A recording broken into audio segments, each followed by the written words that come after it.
ሰላም ሰላም ውድ የዩቲዩብ ቤተሰቦች እንዲሁም አዲሶች እንኳን ወደ እኔና ቻናል በሰላም መጣችሁ። ዛሬም በሌላ በአዲስ ቪዲዮ ተገናኝተናል ማለት ነው። ዛሬ ደግሞ ላሳያችሁ የፈለኩት ሁለት አይነት የአይብ አሰራር ነው። በቀላል መንገድ እንሰራዋለን። አብራችሁኝ ቆዩ። በቅድሚያ እዚህ ጋር ሁሉንም የሚያስፈልጉንን አይነት ግብአቶችን በሙሉ አዘጋጅቻለሁ። እዚህ ጋር ሁለት አይነት አይብ የምሰራበት አይብ አዘጋጅቻለሁ። ሁለት ድቅቅ ተደርጎ የተፈጨ ቲማቲም እዚህ ጋር አዘጋጅቻለሁ። እዚህ ጋር በርበሬ አለ፣ እንዲሁም ነጭ ሽንኩርት የተፈጨ አለ። እዚህ ጋር ድቅቅ ተደርጎ የተከተፈ ቀይ ሽንኩርት፣ እዚህ ጋር ቅቤ ነው ያለው። የማቁላያ ቅመም አዘጋጅቻለሁ። እዚህ ጋር ደግሞ የኮረሪማ አለኝ፣ የተፈጨ ኮረሪማ፣ ሚጥሚጣና እንዲሁም ጨው ነው ማለት ነው። እነዚህን ግብአቶች በሙሉ አንድ ላይ አድርገን ቆንጆ የሆነ ለአይባችን ስልስ እናዘጋጃለን። በቅድሚያ እዚህ ጋር መጥበሻ ጥጃለሁ። መጀመሪያ የምጨምረው ሽንኩርቱን ነው ማለት ነው። ሁለት ደቀቅ አድርጌ ፈጭቼ ያዘጋጀሁት ሁለት ራስ ቀይ ሽንኩርት አለ ማለት ነው። እሱን በራሱ በሽንኩርቱ ውሃ አበስለዋለሁ።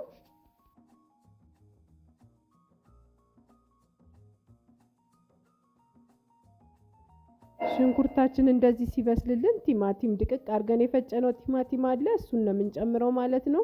ሽንኩርቱና ቲማቲሙን በራሱ በሽንኩርቱም በቲማቲሙም ውሃ እንደዚህ አንድ ላይ ደግሞ በደንብ እናበስለዋለን ማለት ነው። በደንብ ሁለቱንም ብስል እናደርገዋለን።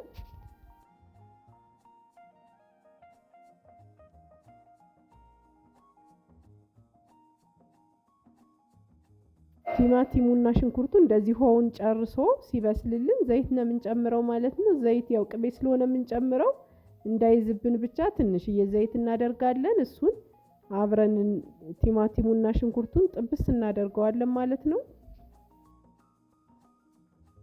ልክ በዚህ መልክ ቲማቲማችንና ሽንኩርቱ በደንብ በዘይቱ ከጠበስነው በኋላ ነጭ ሽንኩርቱ ያዘጋጀሁት አለ፣ የተፈጨ ነጭ ሽንኩርት፣ እሱን ግማሽ የሻይ ማንኪያ የሚሆን ጨምራለሁ ማለት ነው። እሱ ጋር ደግሞ በደንብ እንጠብሰዋለን።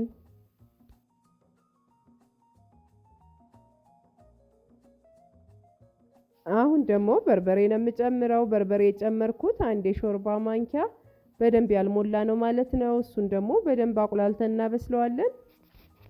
በዚህ አጋጣሚ ለመጀመሪያ ጊዜ ወደ እኔና ቻናል የመጣችሁ እንኳን ደህና መጣችሁ። ሰብስክራይብ በማድረግ ከጎን የደወል ምልክት በመጫን አዲስ ቪዲዮ ስሰራ ወደ እናንተ ይመጣል ማለት ነው። ለነባሮች ደግሞ ስለምትከታተሉኝ ከልብ ከልብ አመሰግናለሁ። ሀሳብ አስተያየት ካላችሁ ኮመንት ላይ ጻፉልኝ፣ እንዲሁም ላይክ አድርጉልኝ። እዚህ ጋር በጎን ውሃ ጥጄ ስለነበረ የፈላ ውሃ ጠብ እያደረግን ነው በደንብ የምናቁላለው ማለት ነው። በርበሬውንም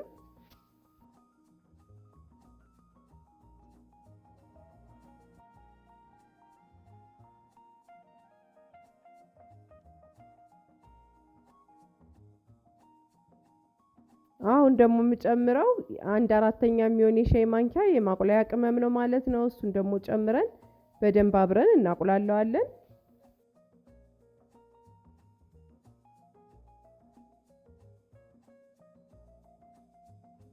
ልክ በዚህ መልክ በደንብ ካቁላላ ነው በኋላ ግማሽ የሻይ ማንኪያ የሚሆን ሚጥሚጣ ጨምርበታለሁ። ያው ኮስተር ያለ ነገር እንዲኖረው ከአይቡ ጋር ቆንጆ የሆነም ጣዕም ይሰጠናል። ሚጥሚጣው ከበርበሬው ጋር ሆኖ አብሮ ሲቁላላ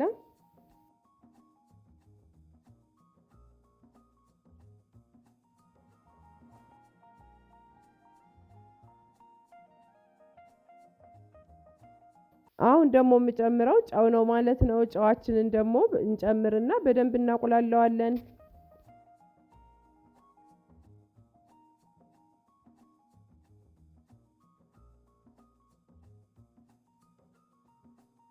አሁን ደግሞ የምንጨምረው የተፈጨ ኮረሪማ ነው ማለት ነው። እሱን ደግሞ አንድ የሻይ ማንኪያ የሚሆን እጨምርበታለሁ።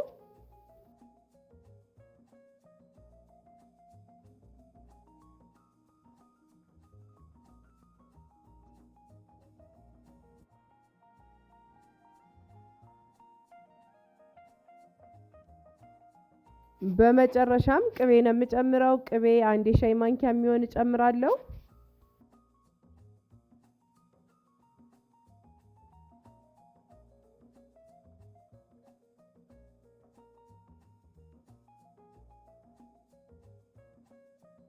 ይህን የመሰለ ቆንጆ የሆነ ስልስ አዘጋጅተናል ማለት ነው። በደንብ ቆንጆ ሆኖ የበሰለ።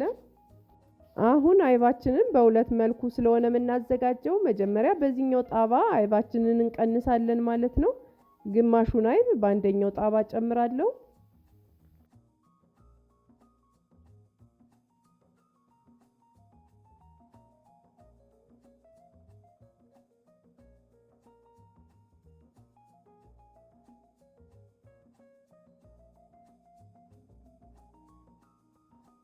አይባችንን ልክ በዚህ መልኩ ቅርጽ ካስያዝን በኋላ ስልስ ነው የምጨምረው መሃል ላይ ማለት ነው። ልክ በዚህ መልክ ስልሳችን ጨምረን መመገብ እንችላለን። ቆንጆ የሆነ እንቁላልን መጨመር ይቻላል። እዚህ ላይ የተቀቀለ እንቁላል በጣም ቆንጆ ጣዕም ያለው ምግብ ነው ማለት ነው። በእንጀራ መመገብ ይቻላል፣ እንዲሁም ደግሞ በማንኪያ መጠቀም ይቻላል።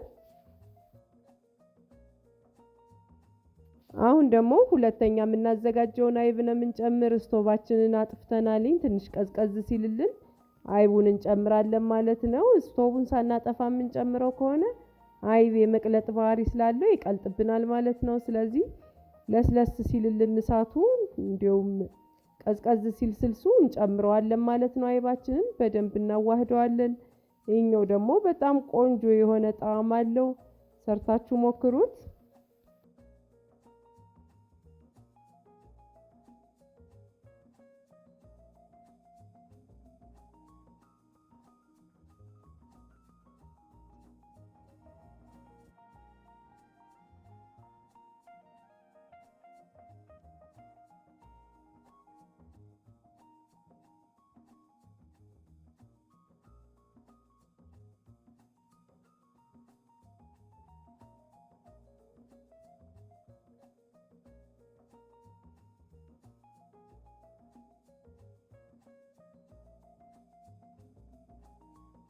ልክ እንደዚህ በደንብ ስናዋህደው ልስ ያለ ቴክስቸር ነው የሚኖረው ማለት ነው። በጣም ቆንጆ ነው የሚሆነው።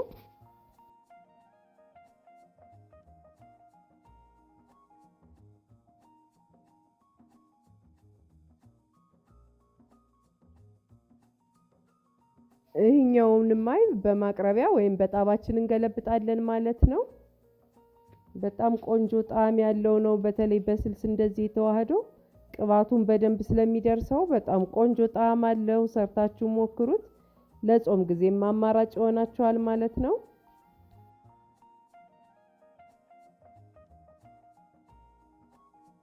ይህን የመሰለ በሁለት መንገድ አይብ ሰርተናል ማለት ነው። እናንተ የወደዳችሁትን መስራት ትችላላችሁ። እኔ ሁለቱም ጣፍጦኛል። በተለይ ግን እንደዚህ ሁሉም ቅባቱ አብሮ የተዋሃደው ስልሱ የተሰራው በጣም ቆንጆ ነው ማለት ነው። ለኔ ሰርታችሁ ሞክሩት። ስለተከታተላችሁኝ ከልብ ከልብ አመሰግናለሁ። በሌላ ቪዲዮ እስከምንገናኝ ሰላሙን ሁሉ እመኝላችኋለሁ። ቻው